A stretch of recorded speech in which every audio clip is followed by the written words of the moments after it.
Hi, and welcome to another Advocate video podcast. I'm Emily Toman, editor of the Far North Dallas Advocate magazine, and today we're going to be talking about some of the issues surrounding the District 12 runoff between Sandy Greyson and Donna Starnes. I tried to get both of the candidates into the studio for a debate, but unfortunately Starnes was unavailable to participate in time for early voting. For now, we're just here with Sandy Greyson. Hello. Hi, thanks for being here. A longtime neighborhood resident and formerly represented District 12 on the council from 1997 to 2005.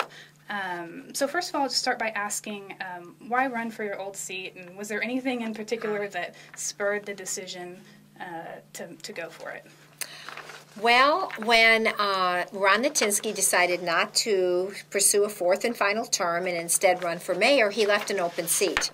And several people had filed for that seat, and I started getting a lot of phone calls and emails from people in the district saying, we don't know these folks, they've never worked with us. We haven't worked on any issues with them, but we've worked with you over the years and you've stayed involved, so we would like you to run again. And I said, well, I don't know. And then I kept getting all these calls and emails, and so I gave it a lot of serious thought and looked at the records of the other two who had filed, and they hadn't done any work in our neighborhoods and in our community. So I thought, yes, I would go ahead and I would file and see if I could get that seat back.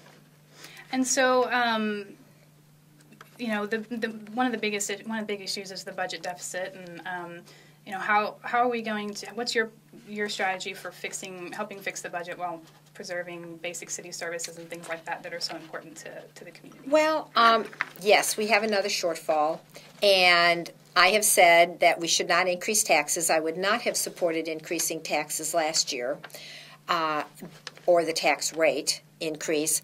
But what I think we ought to do is we ought to prioritize where we put our spending. And, you fund what you think is a priority. For me, priorities are basic city services. They're the things that make people want to live in the neighborhoods in our city. They're the good streets and the good alleys, and it's the public safety where you're comfortable that, the crime rate is low and you're comfortable in your neighborhood, you feel safe.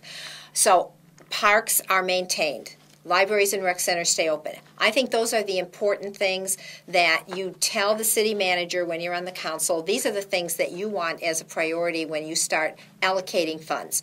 And you do that early in the budget process. You do that back in February when Mary Soom, the city manager, starts determining what her budget is going to look like for the following year. The council makes it clear these are the things we want funded. Then you do not fund things like second Calatrava bridges. If you don't have enough money to fund basic city services, you don't go and fund fancy bridges. So I think that shows where a person's priorities are. Mm-hmm. And fancy bridges would not be my priority. Mm-hmm. And so you're not as much for some of the big ticket items that have been laid on the table, and things like the convention center hotel and that kind of. I mean, how can we kind of go forward with things that are already on the books and still kind of prioritize with the basic city services? Well, I mean, the convention center hotel is just about completed, so mm-hmm. There's no, that is happening. I've heard a suggestion about perhaps selling it. I think that would be a good thing to look into, to pursue. But again, we need a convention center hotel. There was never any question about that. It was how it was financed that was the question. But that deal is done. Mm-hmm.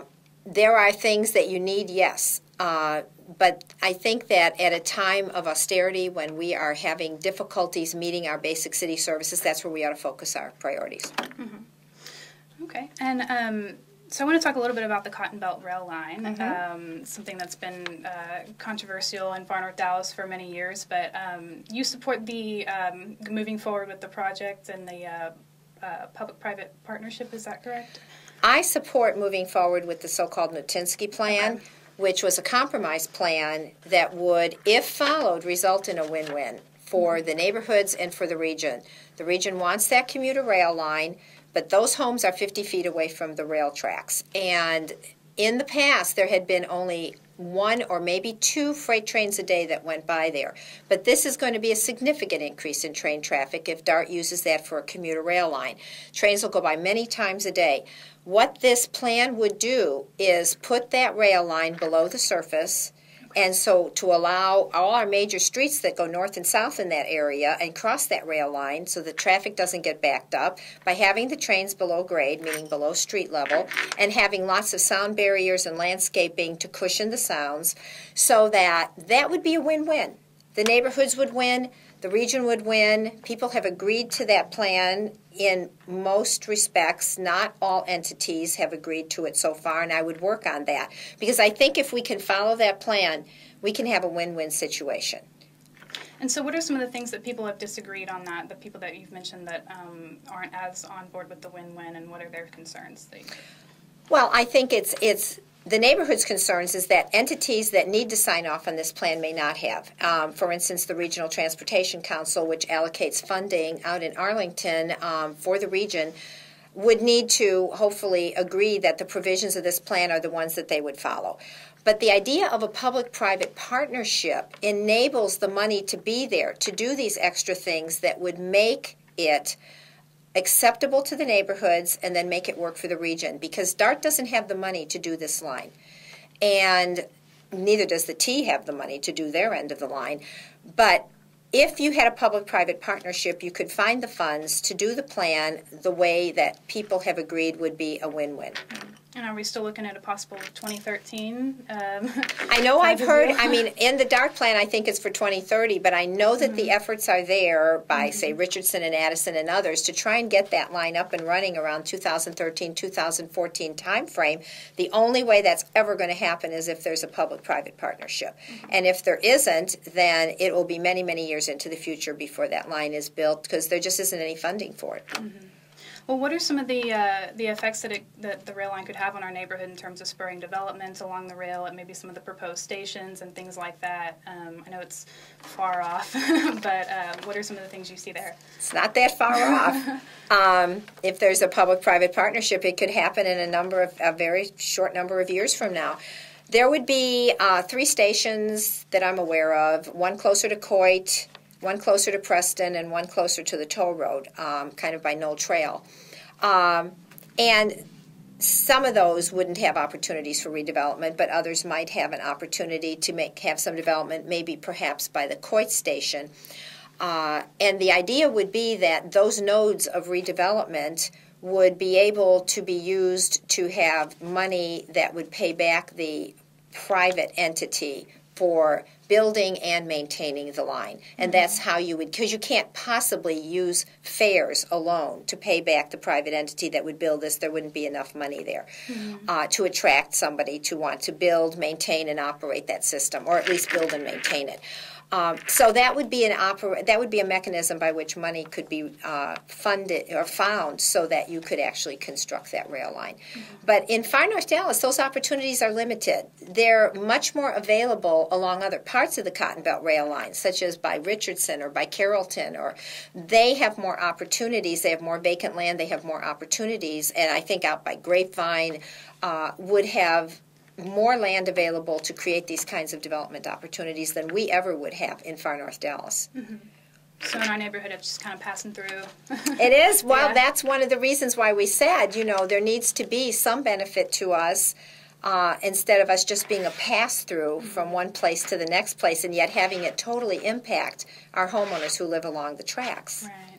Well, what kind of potential does this have to kind of work with the Preston Ridge Trail and any connections there, any kind of... Well, there was discussion of a Cotton Belt Trail that would run along the tracks, and that, all of these trails would eventually be hooked up together, which I think is another huge win-win for the region. The Preston Ridge Trail has been a wonderful amenity in Far North Dallas, and the Cottonwood Trail, and all of these trails are designed eventually to hook up together, get us down to White Rock Lake and down into South Dallas, so it would all be, or the southern sector, so it would all be connected, and I think the Cotton Belt, there is some thinking that that could be part of that system, that trail system. Now, would the rail line help relieve some congestion in Far North Dallas, or is that just a completely different issue in terms of, who's riding it versus driving a car and kind of I that kind of I thing. don't really see us relieving congestion in far north Dallas with the Cotton Belt Rail line. Had that line been put on LBJ, I think it could have helped relieve congestion, and I also think it would have spurred redevelopment along LBJ in areas that need redevelopment, like along Valley View Center and those areas there, that old car dealership close to the toll road. But the decision has been made not to put it on LBJ and to put it on the Cotton Belt. So no, I don't see it relieving congestion. What we hope is that putting the rail line below the surface of the street would ease congestion that the rail line would cause on all 7 of our streets going north and south in the district. So we don't want to add to our congestion. We have plenty of congestion already up there with traffic. So that plan would help us not add to our congestion, but I don't know how much it would do to relieve our congestion. Right. Well, so why didn't it go in along LBJ? Was it just too expensive, or were there other issues? Oh goodness, going on? long I know it was story. I know it was very hotly debated many long years ago. Story. But, Originally, it was cost, and then it was also competition between the LBJ line and some other lines that other parts of the city wanted, and that the suburban entities in DART also had great concerns about putting it along LBJ. So there were a whole host of reasons why the final decision was to put it along the Cotton Belt instead of LBJ. But I mean, if you're looking at easing congestion in far north Dallas and creating opportunities for redevelopment for the city of Dallas itself, LBJ would have been a better choice.